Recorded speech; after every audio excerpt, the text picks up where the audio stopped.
सखीरी आत्म रोग गुरु लग्यो या को दारू न मिले तभी। प्रीतम अक्षरतीत, इस नश्वर जगत में आत्मरोग क्या है उसके ऊपर प्रकाश डाल रहे हैं। महामती जी की आत्मा कह रही है, आत्म रोग गुरु लग्यो या को दारू न मिले तभी। आत्म रोग क्या है? पहले तो रोग की व्याख्या समझनी चाहिए। शरीर का रोग क्या है? सामान्य अवस्था से अलग हो जाना। आयुर्वेद कहता है कफ वात पित्त जब विकृत अवस्था में है तो शरीर रोगी होता है। होम्योपैथिक वाले कहते हैं कि शरीर की प्रतिरोधक शक्ति कम हो जाती है तो रोग प्रकट हो जाते हैं। एलोपैथ कहते हैं कि रोग के कीटाणु जब सक्रिय हो जाते हैं तो रोग होता है। सब अपनी अपनी तरह से व्याख्या करते हैं। आत्मरोग क्या है? आत्म रोग बुरो लग्यो। एक है भव रोग। भव रोग का तात्पर्य क्या है? संसार में जो प्राणी पैदा हुआ है सुखों की चाहना कर रहा है। हर कोई चार तरह से सुख पर पाना चाहता है, आहार के द्वारा, निद्रा के द्वारा, वंश वृद्धि के द्वारा, प्रतिष्ठा के द्वारा। इसी के लिए तो सब कुछ कर रहे हैं। संसार के जितने सुख हैं उसको 5 भागों में बांटा जा सकता है। आंखों से हम सुंदर रूप देख सकते हैं, त्वचा से कोमल स्पर्श का सुख लेना चाहते हैं, नासिका से सुगंध लेना चाहते हैं, जीवा से स्वादिष्ट पदार्थों का सेवन करना चाहते हैं, कान से मधुर ध्वनि सुनना चाहते हैं। 5 सुख के अलावा छठवां सुख नहीं है। दुनिया के सारे सुख इन्हीं 5 सुखों में है। आप बैकुंठ में जाइए, स्वर्ग में जाइए, वहां भी यही सुख मिलेंगे, क्योंकि इंद्रियां बहिर्जगत से सुख को पाना चाहती है। ये प्रकृति का सुख मिलेगा।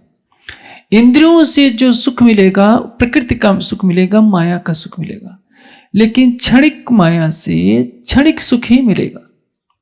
आप स्वादिष्ट पदार्थ को जीवा पर रखिए तो कितनी देर के लिए आनंद आएगा? थोड़ी देर के लिए। जैसे अब तो थोड़ा बहुत कुछ परिवर्तन हुआ है। मुझे तो लगता है 28 साल हो गए गुजरात में कहते कहते सुंदर साथ जी, यदि आप चितवनी में सफलता प्राप्त करना चाहते हैं तो रजोगुड़ी आहार का सेवन बंद करना पड़ेगा। तीखी तीखी लाल मिर्चें, लहसुन, प्याज, गरम चाय, गरम काफी कम कीजिए यदि छोड़ नहीं सकते तो। लेकिन कितने प्रतिशत ने छोड़ा होगा? अब देखिए, जो सुंदर साथ सरसावा जाते हैं उनको फीका खाना मिलता है तो पहले बहुत बुरा लगता है, क्योंकि यहां तीखी मिर्चें खाने की आदत है।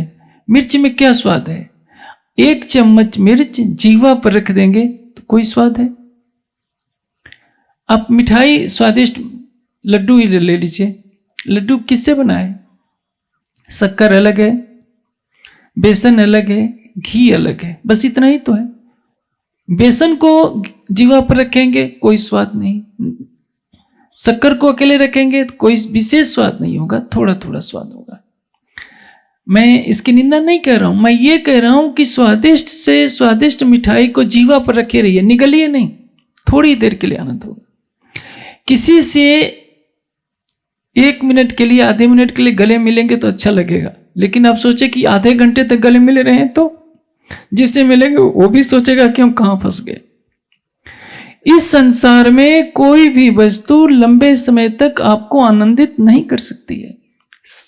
सारा संसार नश्वर है। लेकिन यदि इसी में हम सोचे कि सब कुछ यही है तो क्या होगा? इसको कहते हैं भव रोग। देखिए, एक बालक पैदा होता है, किशोर अवस्था को पार करता है, युवक बनता है, वृद्धावस्था में आ जाता है, वह जीव शरीर छोड़ देता है, किंतु क्या उसकी तृष्णा मिटती है?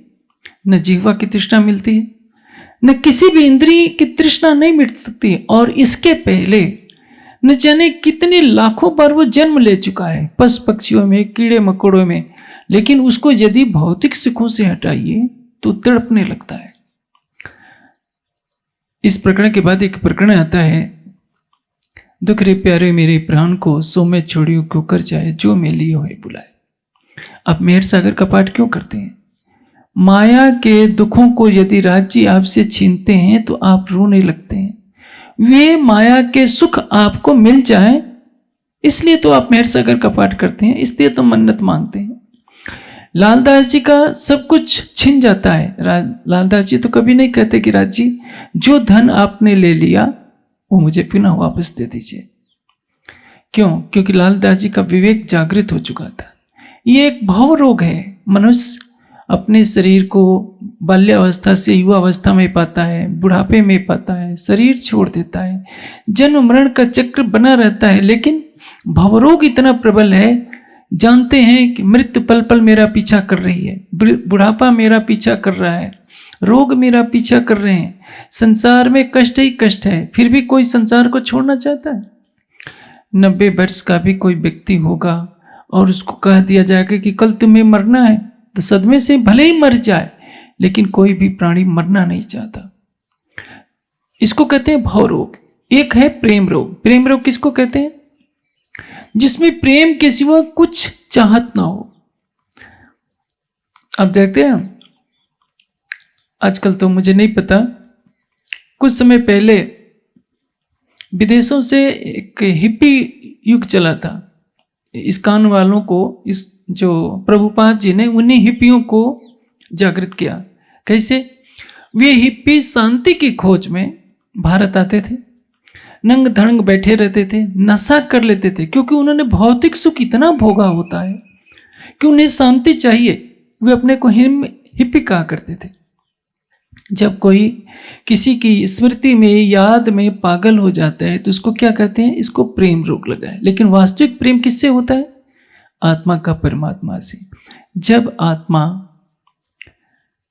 या हृदय भावरोग ज्ञान का प्रकाश पाकर भावरोग को छोड़कर केवल प्रीतम की चाहना करता है तो उसको क्या कहते हैं?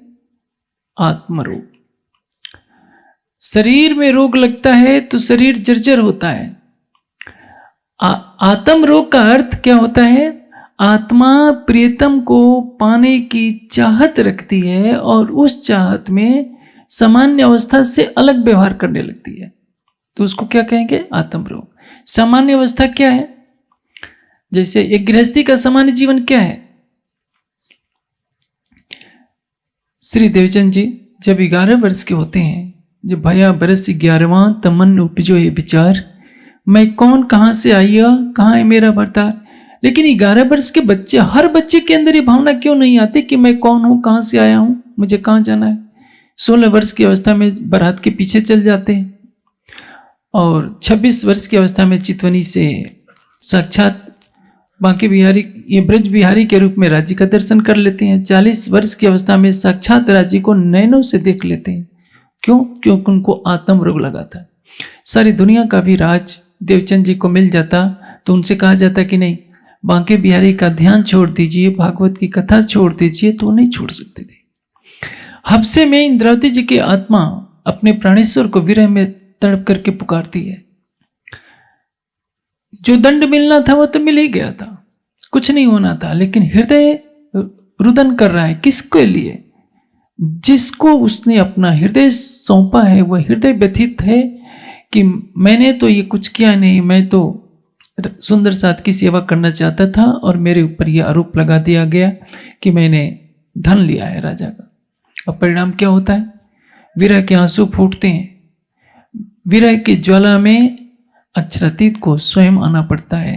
युगल स्वरूप सामने प्रत्यक्ष दर्शन देते हैं, उनके धाम हृदय में विराजमान होकर लीला प्रारंभ कर देते हैं।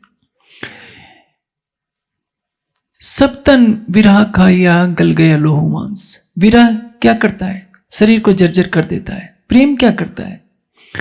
यदि आप संसार को चाहते हैं तो वो क्या बन जाएगा? भवरोग। यदि आप राज्य को चाहते हैं तो वह क्या होगा? आत्म रोग। सामान्य रूप से रोग का अर्थ क्या होता है? उल्टा कर देने वाला। लेकिन यहां रोग का अर्थ, आत्म रोग का अर्थ क्या होगा? आत्मा की तल्लीनता राज्य में बढ़ जाए, इसको आत्म रोग कहते हैं। आपको बुखार का रोग हो जाएगा तो शरीर को जर्जर कर देगा, मृत्यु तक ला सकता है। लेकिन आत्म रोग लग जाएगा तो आपकी आत्मा को आपका प्राणेश्वर मिल जाएगा, आपके धाम हृदय में बैठ जाएगा। ये लाभ का सौदा है। प्रेम का रोग लग जाएगा राज्य से तो परिणाम क्या होगा? आप प्रीतम को बस में कर लेंगे। तभी तो इंद्रावती जी ने क्या कहा था कि राजी मुझे अच्छी तरह से जानते हो, और सब सुंदर साथ को चुनौती देकर कहती हैं कि प्रेम तड़ा पंजरा मैं घालू हूं तो साखने द्राख। राज्य आपको मैं प्रेम के पिंजड़े में कैद कर लूं, हूं तो साखने द्राख, आपको नीले पंखों वाला तोता बना लूं और स्वयं अंगूर बन जाऊं ताकि आप मुझे खा लो। ये कौन बोल रहा है? प्रेम की भाषा बोल रही है। महामती जी के हृदय से जो प्रेम की भाषा निकलेगी वो ऐसी निकलेगी। तो महामती जी की उस अवस्था को क्या कहेंगे? ये प्रेम रोगी की अवस्था है। भव रोगी कौन है? जो संसार के सुखों को सर्वोपरि मानता है वो भव रोगी है। प्रेम रोगी जो केवल राज्य के प्रेम के आगे संसार को तिनके के समान समझता है वो प्रेम रोगी है। आत्म रोगी कौन है? जो राज्य के प्रेम में अपनी आत्मा को इस तरह से समर्पित कर देता है कि केवल उसी की चाहत बनी रहती है। तभी तो महामती जी की आत्मा कह रही है, सखीरी आत्म रोग बुरो लगियो या कुदारो न मिले तभी। इस आत्म रोग की न कोई दवा है न कोई वैद्य है। आत्म रोग की दवा कौन देगा? वैकुंठ में नहीं है, स्वर्ग में नहीं है, 14 लोक के विद्वानों के पास नहीं है। आत्मा का मूल स्वरूप है परात्म। संसार को तो पता ही नहीं परात्म क्या है। इस सृष्टि को बनाने वाले आदि नारायण की परात्म भी तो सबलिक के स्थूल में अव्याकृत के महाकारण में है। आदि नारायण को खुद पता नहीं कि मेरी परात्म क्या है। तो आदि नारायण के संकल्प से पैदा हुए सृष्टि में ब्रह्मांड में जो भी त्रिदेव हैं वो आत्मरूप की दवा कहां से लाएंगे? निराकार के अंदर वो दवा नहीं मिलेगी, बेहद मंडल के अंदर वो दवा नहीं मिलेगी। इस आत्मरोग की दवा तो केवल एक अक्षरातीत के पास है। महामती जी की आत्मा कहती है कि मेरे आराध्य, मेरे प्राणेश्वर, मुझे यह आत्मरोग आपने दिया है। मेरी आत्मा केवल आपको चाहती है और इस रोग की दवा इस सृष्टि में नहीं है, बेहद मंडल में नहीं है, वो तो केवल मूल मिलावे में है। मूल मिलावे की क्या है? ये वाणी। वाणी में एक चौपाई आती है, ये देखो एक गुण भाव औषधि। ये वर्णन तो वृक्ष की शोभा का, वहां का चकला मंदिर की शोभा का वर्णन है, लेकिन वाणी के संबंध में कहा है कि धाम से लाई तारतम करी ब्रह्मांड में रोशनाई। ऐसा दारू लाए मसीह जैसे मुर्दे भी जीवित हो। सतगुरु धन सिदेव चंद जी ऐसा तारतम रूपी औषधि लाए हैं जिससे मुर्दे जीवित हो जाए। मुर्दे जीवित होने का तात्पर्य क्या है? एक सामान्य प्राणी संसार के सुखों की चाहत लगता है, वो शरीर को ही सब कुछ समझता है, लेकिन तारतम ज्ञान का प्रकाश मिल जाए तो क्या देखता है? यह संसार स्वप्नवत है, यह स्वर्ग भी सपने का है, वैकुंठ भी सपने का है, निराकार ही तो सपना है, निद्रा का रूप है। उस निराकार से जिस तरह से नींद से सपना प्रकट होता है, जागृति में सपना नहीं आता, जागृति में केवल विचार आते हैं। नींद आने पर सपना आता है, उसी तरह से निराकार माया की उत्पत्ति होने पर यह सारा संसार पैदा होता है, वैकुंठ पैदा होता है। वैकुंठ में क्या है? जो सुख है प्रकृति का सुख है, त्रिगुणात्मक सुख है। अंतर केवल इतना ही है कि हम लोगों की तरह वहां रोटी दाल चावल खाना नहीं पड़ता। स्थूल शरीर नहीं है, सूक्ष्म शरीर है। सूक्ष्म शरीर को अन्न जल की कोई आवश्यकता नहीं होती, न भूख है न प्यास है, न बुढ़ापा है न मृत्यु है। हाँ, सभी इंद्रियों के सुख हैं। त्वचा का सुख है, जीवा का सुख है, आंखों का सुख है, सब जो सुख चाहेंगे सब मिलेगा, लेकिन वहां बुढ़ापा नहीं है, मृत्यु नहीं है। बस प्रकृति का ही सुख भोगते रहिए। आप माया में जो सुख ले रहे हैं इससे लाखों गुना सुख वैकुंठ में है, फिर भी वो प्रकृति का सुख है। इसके परे अनंत सुख कहाँ है? बेहद में। और बेहद से भी अनंत सुख कहाँ मिलेगा? परम धाम में। वाणी हमको ये बता रही है, लेकिन हम सुंदर साथ पढ़ते तो हैं, जानते भी हैं, लेकिन हमें जो भवरोग का नशा एक लग चुका है, यह नशा हमें आत्मरोग की तरफ बढ़ने नहीं देता। वाणी में आप गाते भी हैं, कई कोट राज बैकुंठ के न आवे इतके खिन समान, न आवे इतके खिन समान। राज्य के एक पल के दीदार में इतना आनंद मिल जाएगा कि उसके सामने करोड़ों बैकुंठ के राज फीके हैं। अब देखिए, लेकिन वह सुख कैसे मिलेगा? आपने बड़े बड़े परमहंसों की जीवनी देखी है। परमहंस महाराज श्री रामरतन दास जी को देखा होगा, आप लोगों ने नहीं देखा है। बाबा दयाराम को देखिए, गोपाल मणि जी को देखिए, एक बार के बैठे बैठे महीनों बैठे रहते थे, लंबी लंबी समाधियां लगाते थे। सुंदर साथ में एक भ्रांति है। सुंदर साथ ये कहने लगता है कि चितवनी में क्या रखा है, हम किसी भी तरह से रिझा सकते हैं, हम चर्चने याद कर लेते हैं, सेवा पूजा कर लेते हैं, इससे भी तो जी रिझ सकते हैं, हम चलते फिरते चितवनी कर लेते हैं, कोई बैठ कर ही करना जरूरी है? ये सच बात है। आप राज्य के लिए सब कुछ करते हैं, आप तारतम पढ़ते हैं राज्य के लिए, परिक्रमा करते हैं राज्य के लिए करते हैं, चर्चनी याद करते हैं राज्य के लिए करते हैं, सब कुछ करते हैं, लेकिन सबका स्तर अलग है। नर्सरी की क्लास में जो बच्चा जाता है वो भी कहता है कि मैं पढ़ता हूँ, मिडिल क्लास वाला भी कहता है कि मैं पढ़ता हूँ, कॉलेज वाला भी कहता है कि मैं पढ़ता हूँ, और आईएएस की जो परीक्षा पास करता है वो भी पढ़ाई ही करता है, लेकिन सबका स्तर तो अलग अलग है। इंटर पास करने वाला सोचे कि मैं आईएएस बन जाऊं, कहां से बन पाएगा?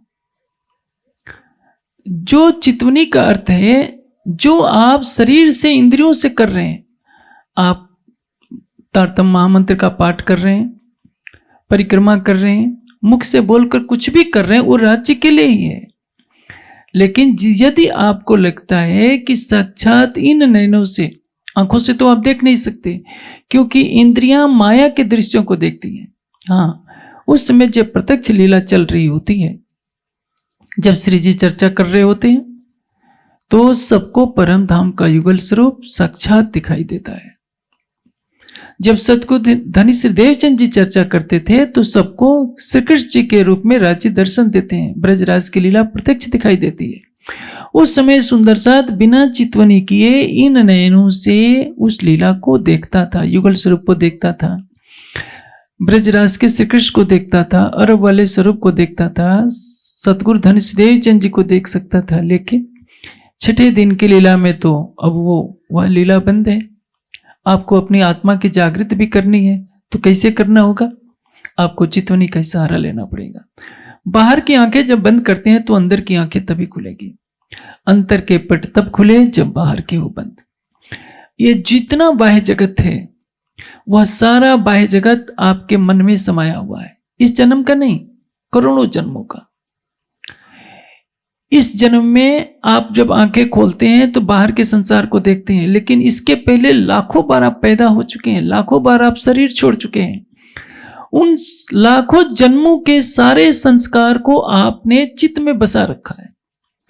आपका जो अंतःकरण है, जिसमें चित्त है, मन है, बुद्धि है, अहंकार है, उसमें संसार का बीज है।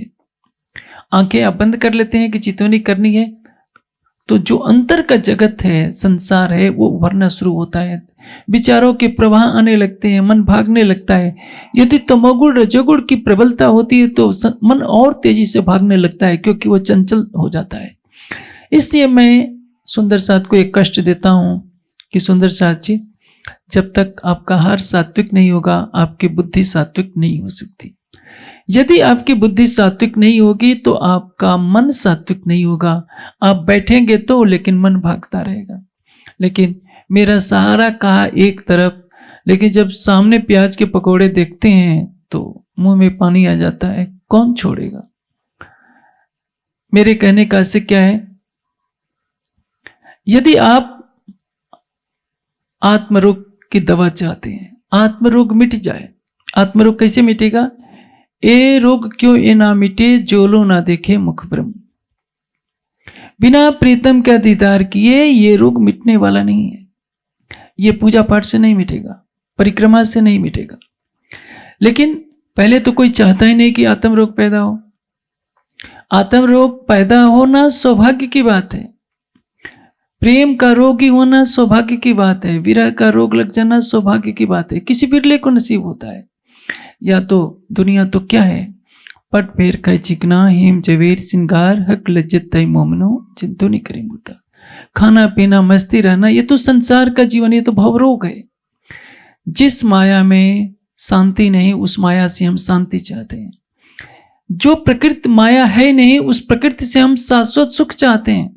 जो रिश्ते हमारे है नहीं उनसे हम शाश्वत प्रेम चाहते हैं। कहां से संभव है?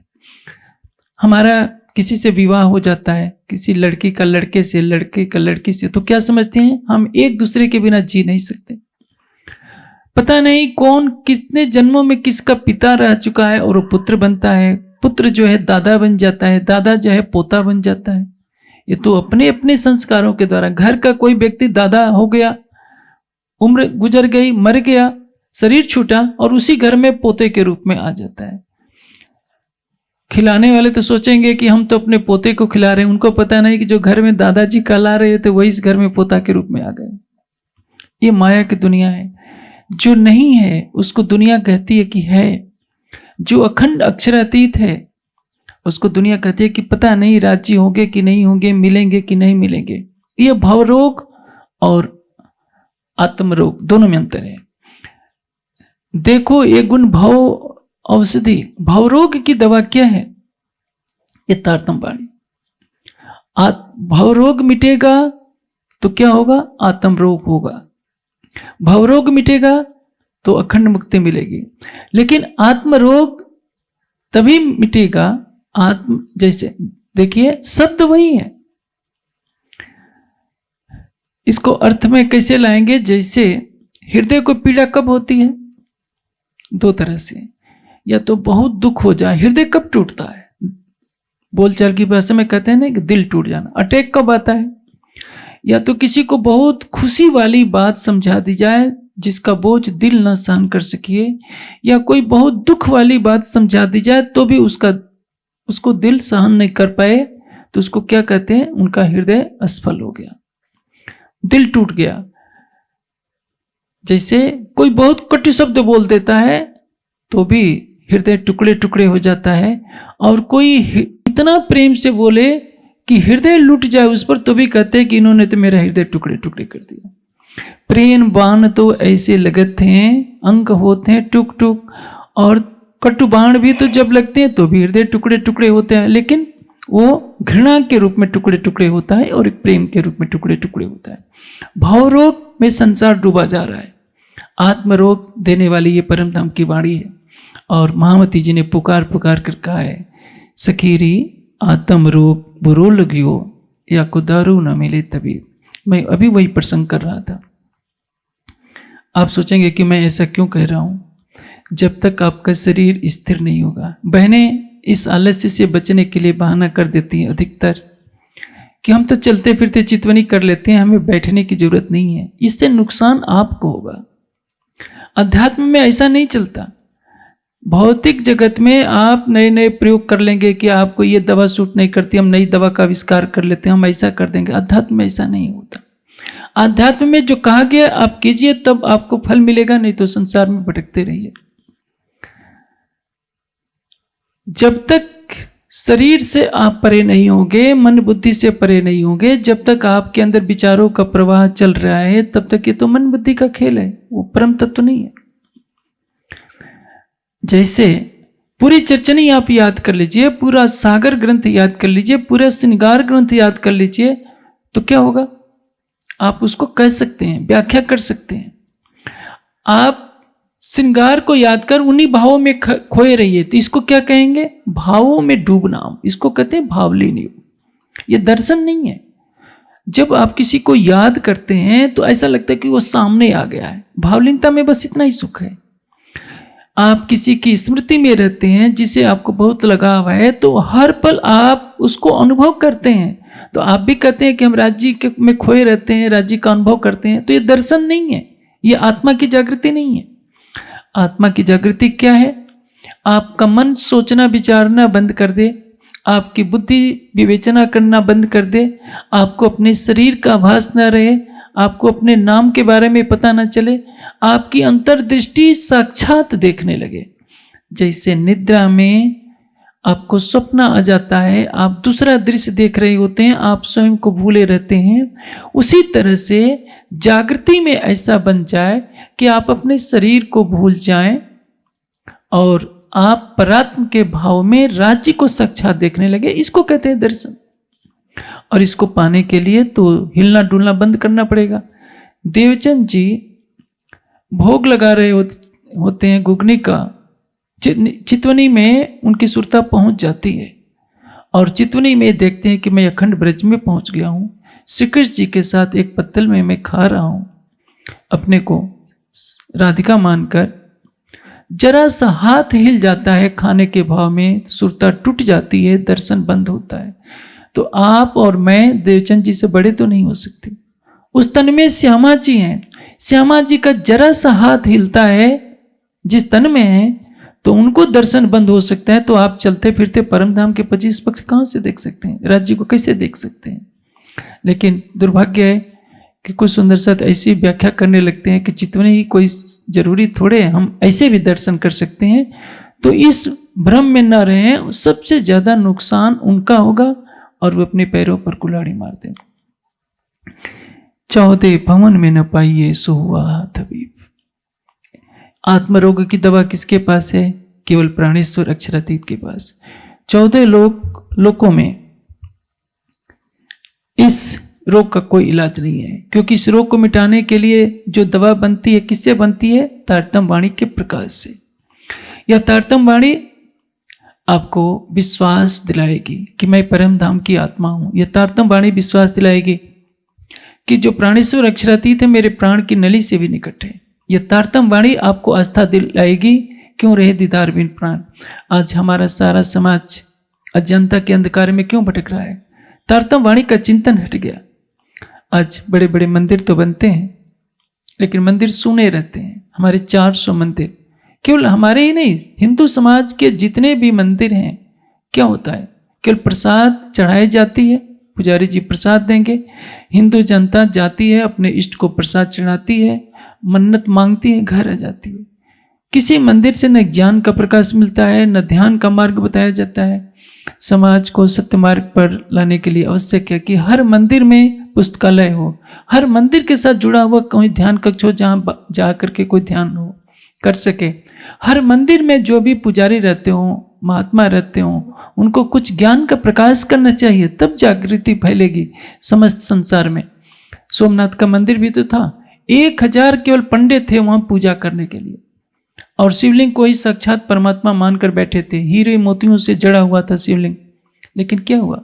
महमूद गजनवी आता है, गदा की मार से शिवलिंग को तोड़ता है, न जाने कितने दर्जनों ऊंटों पर लाद कर हीरे मोती सारे जेवरात ले जाता है। एक भी विद्वान नहीं था वहां, एक भी योगी नहीं था, महात्मा नहीं था। इससे वहां के थंबे भी सोने के थे। हम तो थोड़ा सा सोने का कलश चढ़ा लेते हैं तो सोचते हैं कि हमने इतना बड़ा काम कर दिया। सोमनाथ इतना भव्य मंदिर, और मथुरा में न जाने कितने बड़े बड़े भव्य मंदिर थे, जिसको मुस्लिम आक्रांताओं ने कहा है कि मनुष्य तो इन मंदिरों को बना ही नहीं सकता। अब सोचिए, इतने सुंदर मंदिरों में भी परमात्मा के चरण कमल नहीं पड़े। परमात्मा कहाँ आएगा? जहां शुद्ध ज्ञान होगा, हृदय में प्रेम होगा। परमात्मा ने हर प्राणी के अंदर अपना मंदिर बना रखा है। अरिस तुम्हारा मेरा दिल है इताई करो आराम। उस प्रीतम को यदि पाना है तो 5 चीजें चाहिए। ईमान, वह आएगा वाणी से। वाणी का ज्ञान यदि नहीं है तो आप में ईमान नहीं आएगा। दूसरी चीज है इश्क। प्रेम के बिना दीदार नहीं हो सकता। लाओ प्यार करो दीदार, इस वाक्य को रट लीजिए। यदि आपके पास प्रेम नहीं है तो आप करोड़ बार भी तारतम का जप करेंगे, राज्य मिलने वाले नहीं है। चितवनी भी कीजिए, प्रेम की चितवनी कीजिए, शुष्क हृदय से की गई चितवनी से कुछ भी लाभ नहीं है।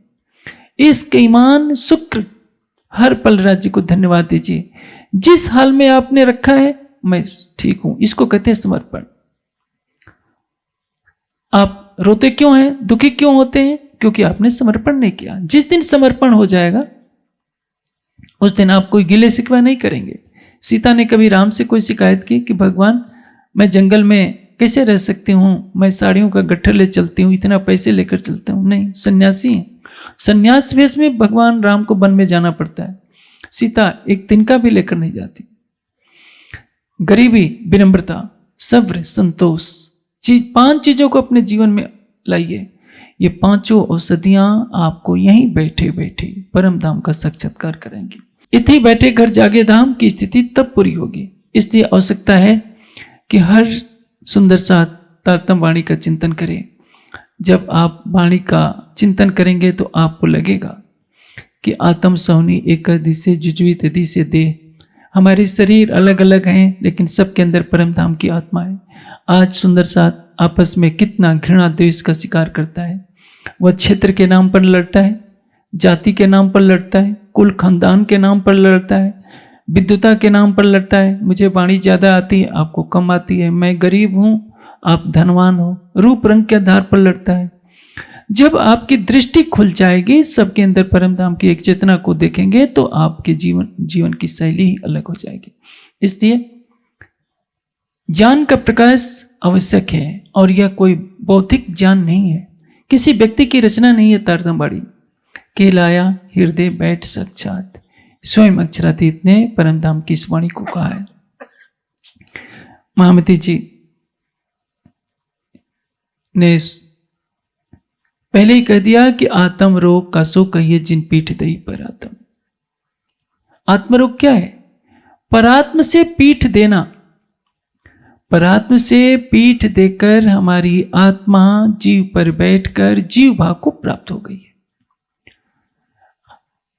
आत्म रोग का सो कहिए जिन पीठ दई पर आत्म। ए रोग क्यों ए ना मिटे, जो लो ना देखे मुखबरम। रोग मिटे कैसे?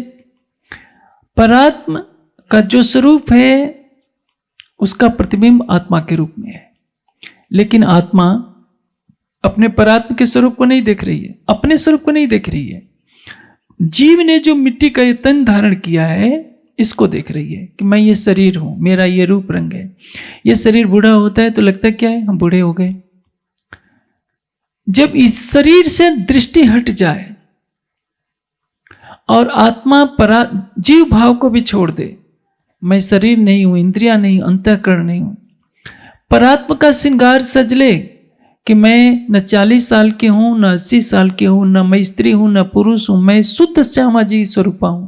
यह है परात्म का श्रृंगार सजना। पहले जो हमने भूल की, आत्म रोग का सो कहिए जिन पीठ दई पर आत्म। जिन ब्रह्मात्माओं ने परात्म को पीठ देकर इस माया के खेल में तन धारण किया है, उनके अंदर जो आत्म रोग पैदा होता है वो क्या है? ये अर्थ होगा। ये अर्थ नहीं होगा कि आत्म रोग किसको कहते हैं, जिन्होंने परात्म को पीठ दी है। ये तो शब्दों का चरण चरण का अर्थ होगा।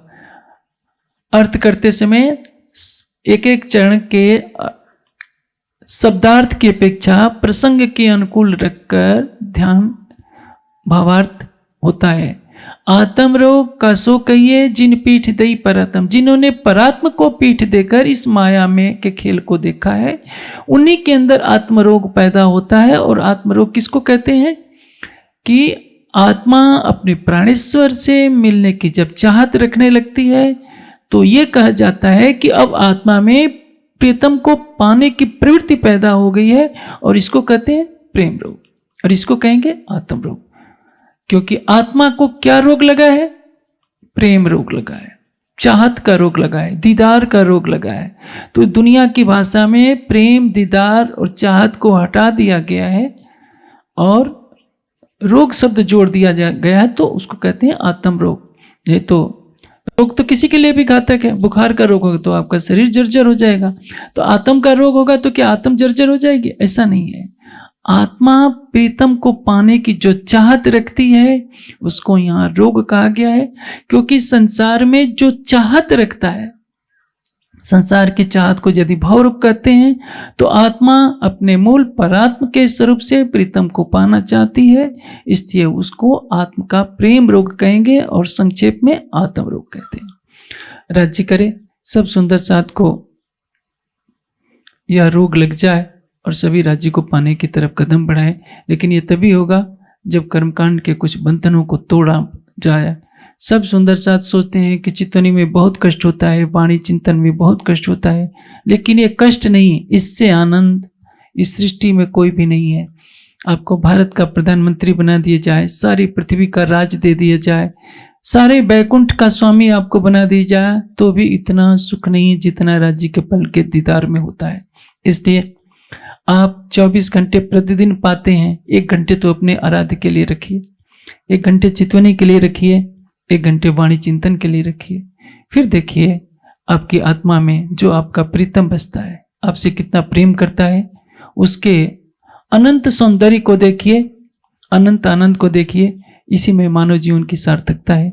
आज तो कार्यक्रम का दूसरा दिन है, ये बहुत अच्छा रहा।